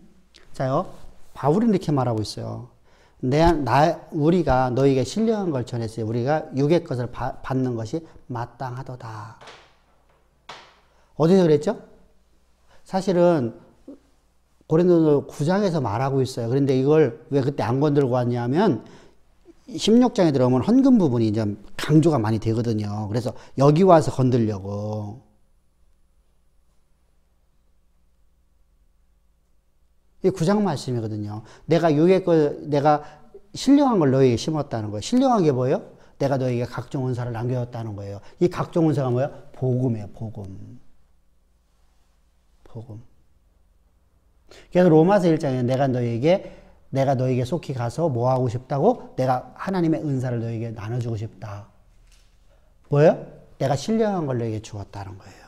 내가 너에게 먹였다는 거예요. 내가 너에게 복음을 전해서 너희가 하나님의 일꾼 되었으니까 나는 마땅하게 내가 육신의 것을 내가 받아야 마땅하다. 그러니까 가져와라. 이렇게 말하고 있는 거예요. 당당히 나는 받아. 근데 거기서 일하다 보면 거기서도 나는 받아야 되잖아요. 그죠? 지금은 우리가 거기서 받기가 어렵지만 거기서 일하다 보면 거기 이제 교회들이 다 커지면은 받아야 되잖아요. 그죠? 받아야지. 당연하잖아요. 그게 당연한 거예요. 그게 당연하지 않다고 여기는 게 잘못인 거야. 여러분들에게서 돈을 받아서 세계 선교를 해서 돈을 쓰는 것이 내가 할 일이요. 목사가 할 일이 그거예요. 딴 거 없어. 여러분들이 하나님 나라를 위해서 돈을 쓰게끔 만드는 거예요. 헌신하게끔. 그잖아요. 근데 이것이 왜 그렇죠? 헌금 얘기하면 거룩한 얘기를 하다가 갑자기 세속적인 걸 얘기하는 것처럼 느껴져. 근데 헌금은 세속적인 게 아니에요. 이건 예배의 필수 조건이거든요. 하나님 앞에 구약시대는 희생 제물을 가지고 나오라는 겁니다. 그죠? 희생 제물은 뭐예요? 제사장의 분깃이에요. 그럼 제사장은 뭐 해야 돼? 그거 갖고 내가 배만 뚫리고 앉아 있어야 돼? 아니죠. 땅끝까지 주의 말씀을 증거하는 삶을 살아가야 돼요. 왜? 성도들은 지금 농사 지어주는데 못 가잖아. 그죠? 그래서 대신 가는 거예요. 대신. 여러분들의 헌신을 갖고 나는 나가서 전하는 자가 돼요. 근데 유대인들은 그걸 했어요? 못 했어요? 그것이 그래서 뭐예요? 돈은 모이면 썩어. 돈은 반드시 썩게 돼 있습니다. 자, 우리가 그렇게 하나님을 사랑하는 하나님이 너무 사랑해서 나 하나님 없으면 살 수 없어 했던 솔로몬이라는 인생이 돈이 많아지니까 썩어버리잖아 그냥. 그가 나중에 한 얘기 있잖아요. 너무 부하게도 마시고 너무 가난하게도 마시고. 아 가난해. 그런데 부해져야잖아. 하나님의 뜻은 부해지는 거잖아.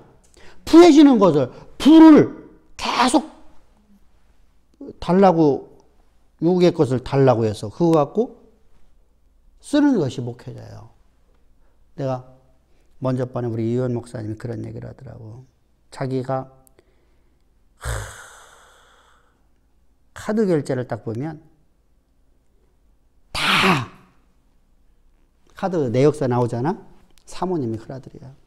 당신은 어떻게 매일마다 커피숍 매일마다 가는 곳마다 커피숍, 식당, 커피숍, 식당, 커피숍, 식당 그러더래. 그래서 아니 내가 당연하게 커피숍하고 식당만 가야지. 내가 어디를 가냐고. 사람 만나서 얘기하려고 하면 커피숍 가야 되고 교제하려고 하면 밥 먹으러 가야 되고 당연한 거 아니냐. 근데 성도들이 그걸 딱 보면은요, 이거 우리 목사님은 매일마다 커피숍만 다녀. 그게 당연한 것인데 내가 술집 가면 안 되잖아. 나도 내 카드 내역 보면 전부 다 그거밖에 없어. 보면 그렇잖아요. 식당, 커피숍. 식당에서 어떤 때는 큰 돈도 쓸 때가 있어, 또. 어? 그래서, 이게 참 답답하지. 그래서 난 카드 내역서에 사면 아프지도 않아. 시험 받는 개비. 우리 그게 당연한 거예요. 어떤 때는 200만 원씩 들어가.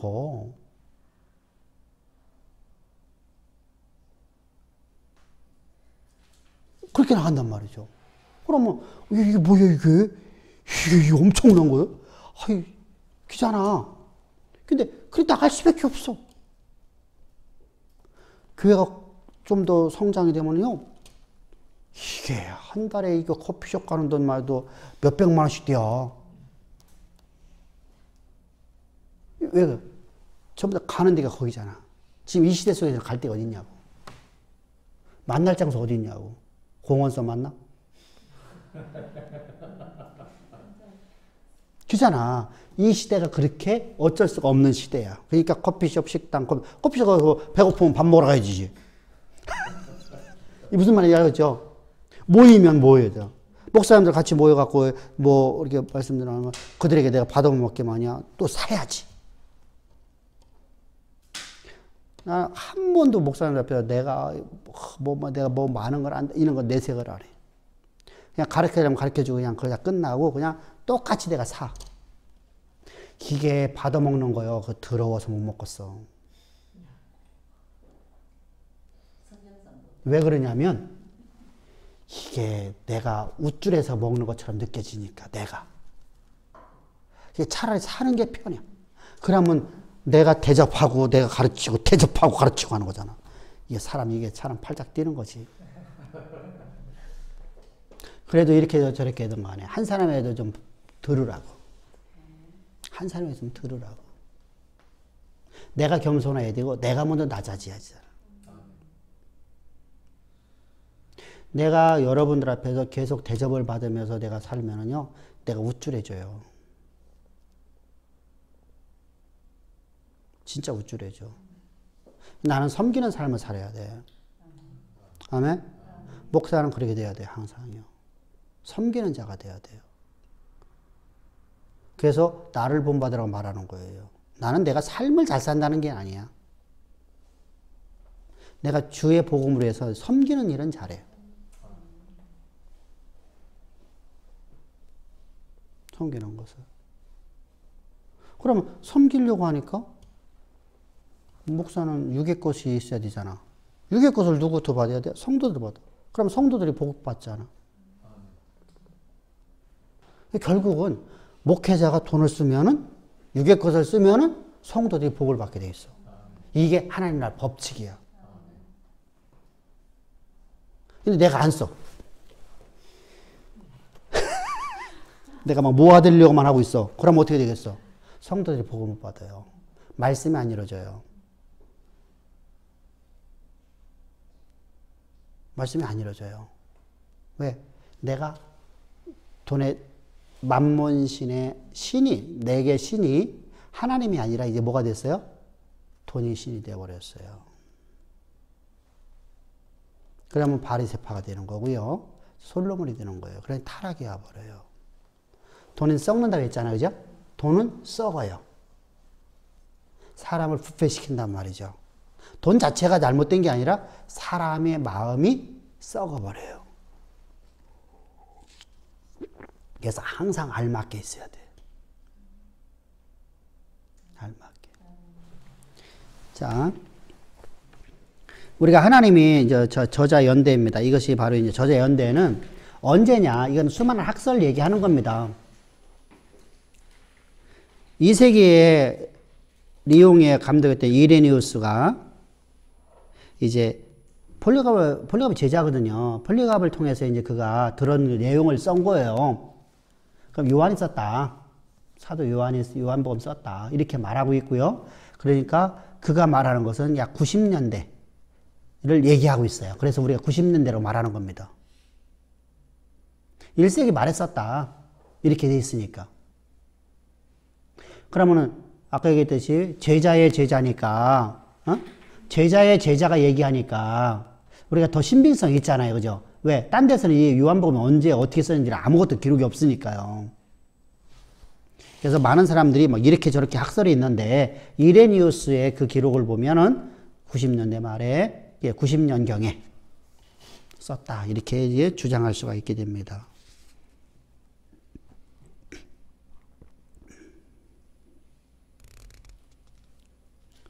또 요한복음의 저술 장소에 대해서 여러 학설들이 있어요. 어디냐. 근데 그 학설도요, 사실은 어디죠?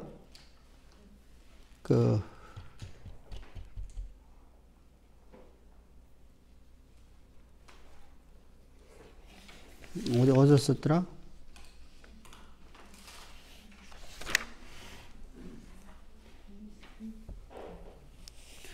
에베소가 있는 집필 장소예요.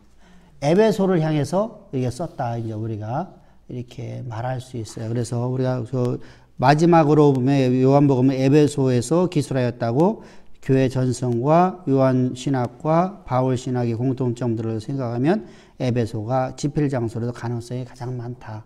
에베소에서 에베소를 향해서 쓴 거예요. 이렇게 우리가 주장하기가 왜 사실은 어딘지는 잘 몰라요. 근데 이제 많은 학설들이 있어서 이제 이 부분을 이렇게 써놓은 겁니다. 그리고 오늘 우리가 말했듯이 이제 공관복음과 요한복음의 관계에서 이제 차이점들을 우리가 아까 말씀드렸잖아요. 그죠? 차이점, 이런 차이점 갖고 있다.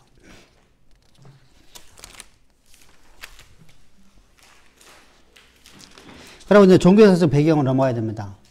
종교사적 배경으로 넘어갑니다. 8페이지입니다. 아주 요한은요, 좀 약간 독특한 면이 있어요. 그 첫 번째가 뭐냐면, 빛과 어둠의 이원론이 있어요. 참, 이것은 유대 사상이거든요. 빛과 어둠의 이원론 사상이 지금인데, 근데 이게 요한복음 안에 들어있단 말입니다. 두 번째는 인격화된 말씀이에요. 말씀이 육신이 되어 우리 가운데 오시며 그 이름은 예수라 하라. 인격화됐잖아요. 그죠? 말씀이 인격화됐잖아요. 그죠? 그래서 인격화된 예수님께서 이제 우리 가운데 오셨는데 그분에 대해서 이제 올라감과 내려옴 이런 얘기를 하고 있어요. 다른 데 보고서는 없어요. 그래서 올라감의 또는 내려옴의 기독론. 그리고 독특한 영생의 개념을 요한만이 갖고 있어요.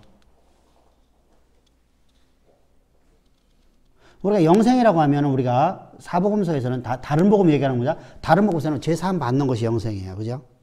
근데 여기서는 제사함이라 하나님과 함께 하는 거예요. 그리고 요한복음 21장을 하게 되면은 영생을 받은 사람들은 무슨 일을 해야 돼요? 내 양을 먹이고, 내 양을 치고, 내 양을 먹이라. 그죠? 치고 먹이라가 주님이 하시는 거야. 네가 나를 사랑하냐?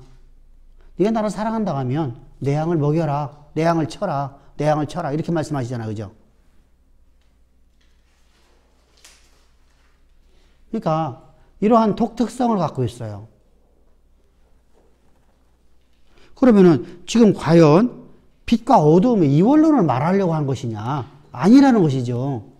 유대 사상처럼요. 이원론을 말하는 게 아니잖아요. 근데 이원론 사상이 들어있단 말이에요. 이게 이제 그래서 많은 사람들이 이거 갖고서 이제 또 오해를 불러일으켜요. 그러니까 영지주의 사상하고 딱 들어맞죠? 빛과 어둠으로 갖고 이제 뭐가 되죠? 선과 악으로 나가죠?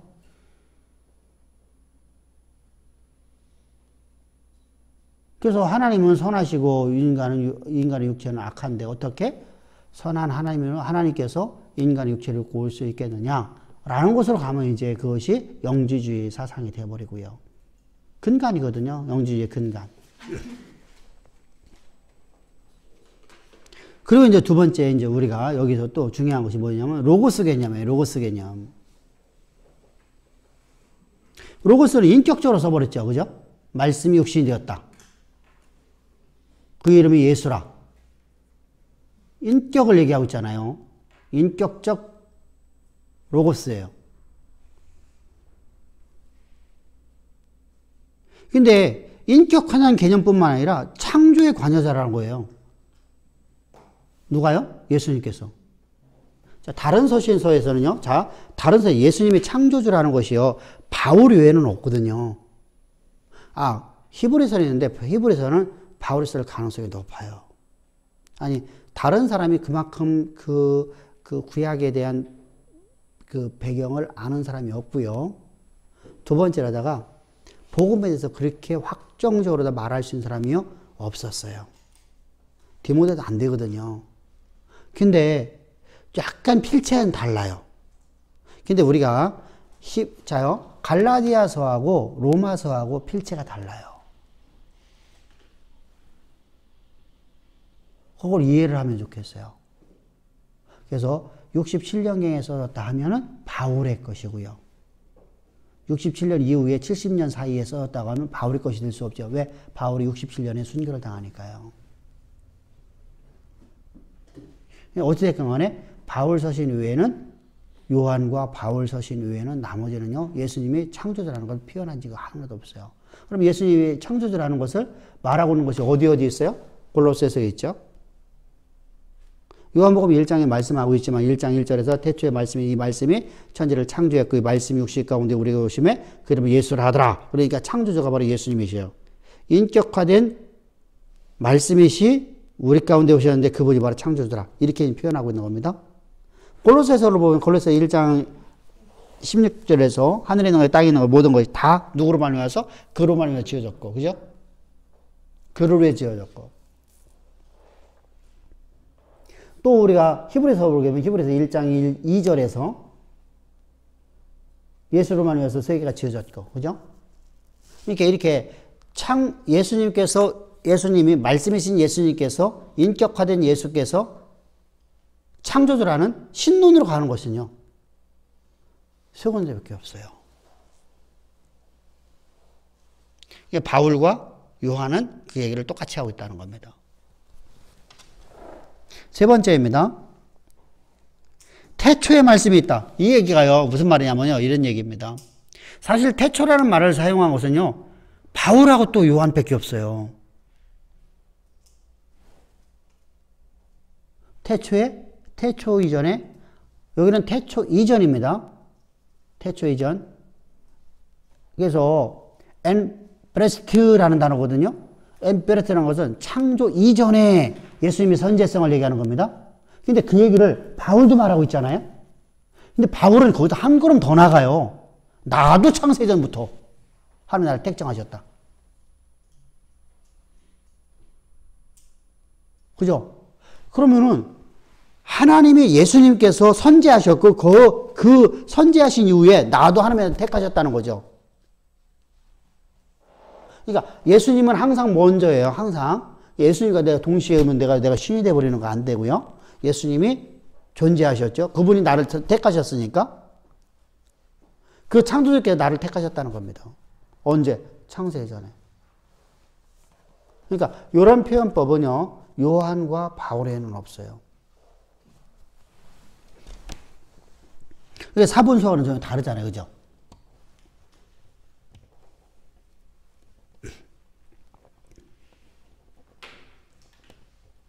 그러고서 밑에서 두 번째 하단 봅시다. 요한복음의 저자는, 여기가 좀 중요합니다. 폭넓은 독자층을 염두에 두고 헬라적 배경의 독자들과 유대적인 독자 모두 이해할 수 있는 로고스라는 개념을 도입했다. 이게 무슨 말이냐면요. 스토아 철학자들에게 있어서의 로고스가 개념이 있어요.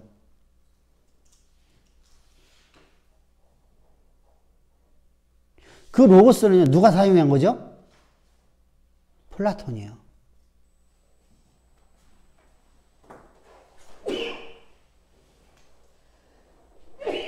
그 내용과 유대인들에게서 하나님의 말씀인 로고스를 두 개를 다 사용해갖고 그 두 개를 갖다가 이게 복음을 효과적으로 전할 수 있게끔 만들어 놓은 것이라는 것이죠.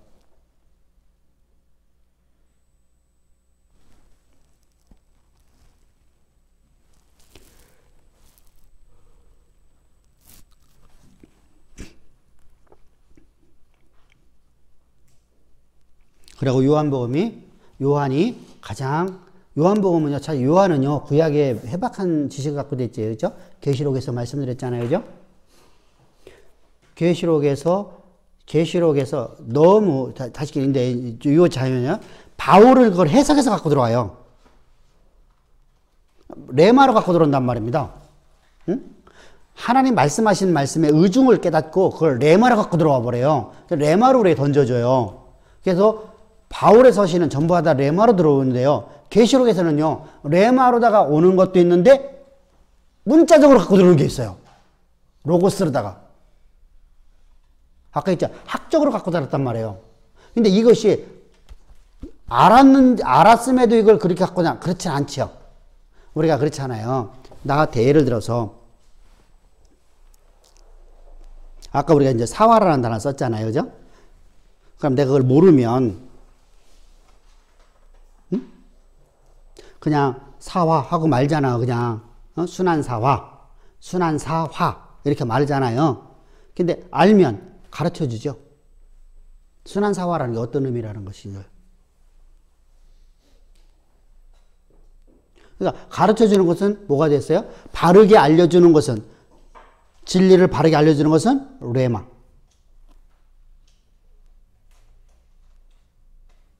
그것을 안 가르쳐주는 걸 안겨주고 문자대로 갖고 들어온 것은 뭐예요?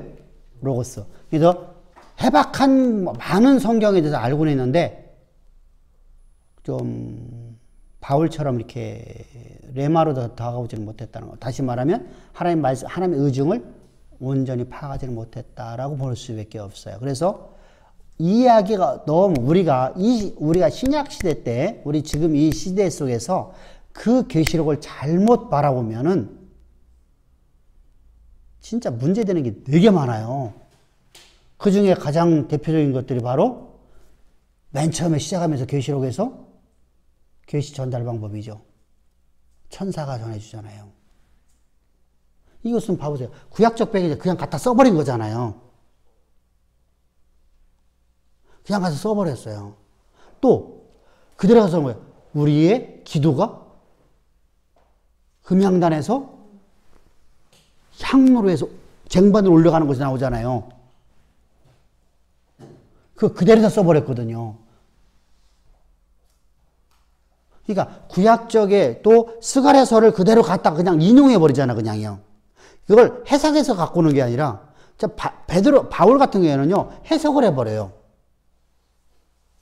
아브라함의 일대기를 갖다가 함축적으로 딱 해갖고 그의 믿음의 역사 나타났던 그 인생의 연로한 마지막의 인생 속에서 함축적으로 딱 해갖고 핵심만 딱 뽑아갖고서 그걸 설명을 하죠. 아브라함의 믿음이. 그래서 그 믿음을 이런 것이다. 우리에게 알려주잖아요. 믿음이 무엇이냐. 믿음의 정의를 말하잖아요. 근데 창세기를 보면요. 사실 믿음의 정의가 안 나타나거든요. 창세기에서 아브라함의 역사를 통해서 믿음의 정의가 나오나요? 안 나와요. 그냥 아브라함이 나이 100세 때 하나님 오셔갖고 말씀하셔서 그 말씀 믿고 그냥 이거 다 끝나잖아요. 그러니까 그거 아무 의미가 없어요. 그러면요. 근데 바울은 그것을 의도를 알잖아. 하나님의 의도를 알으니까 그 의도를 갖고 믿음은 바로 자기 몸이 죽고 자기 사나의 몸이 죽어서 모든 것이 다 끝장난 상황에서도 약속의 말씀을 믿고 의심치 아니하는 것이 바로 믿음이다. 그러니까 내가 너에게 지금 하나님의 말씀을 증거하고 있지 않냐. 그러면 예수의 십자가를 앞에 전하고 십자가 피를 뒤에 십자가를 전하면서 두 개의 약속의 말씀을 너희를 어떻게 하라는 거야. 믿음으로 살라는 거죠. 의심치 말라는 거죠. 그러면 너희가 영생으로 되리라. 얘기하는 거예요. 하나님이 너와 함께 하나님이 너를 통해서 하나님의 일을 이루시리라. 이 얘기하는 거거든요.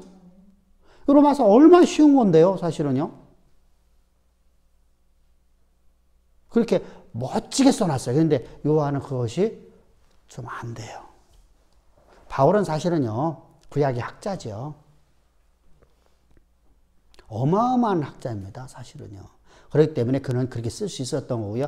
그래서 우리가 이 땅에서 나 같은 사람도 하나님의 말씀을 바르게 이해할 수 있었던 거예요. 그러니까 우리가 우리가 들어 쓰시는 사람들마다 약간 차이점이 있어서 그래요. 그러니까 요한은 구약적 배경으로다 구약에 대해서 해박한 지식을 갖고 있는데 문제는 온전하게 그가 바울처럼은 해박한 지식을 갖지 못했다. 근데 요한복음에서 이제 다음 장입니다. 요한복음의 구약적 인용의 특점이 있어요. 뭐요? 인용이 전부 다 기독론에 초점 맞추고 있다는 겁니다. 그래서 순환사화에 초점을 맞추고 있다. 아까 이제 순환사화가 뭐랬죠? 그죠? 그거 잊지 마세요. 우리가 어디 가서 해결 적에, 순환사 해도 좋은데, 어떤 때는 예수님 순환사 했습니다. 이건 뭐 괜찮아요. 그런데 어떤 역사에 대해서 우리가 말할 적에 순환사화를 예수님이 당한 고난은 그 역사적으로다가 우리가 조명할 적에 순환사화로다 말하는 게 좋습니다. 자, 우리 여기까지 하고 다음 주에 우리 갑시다. 9주. 감사합니다.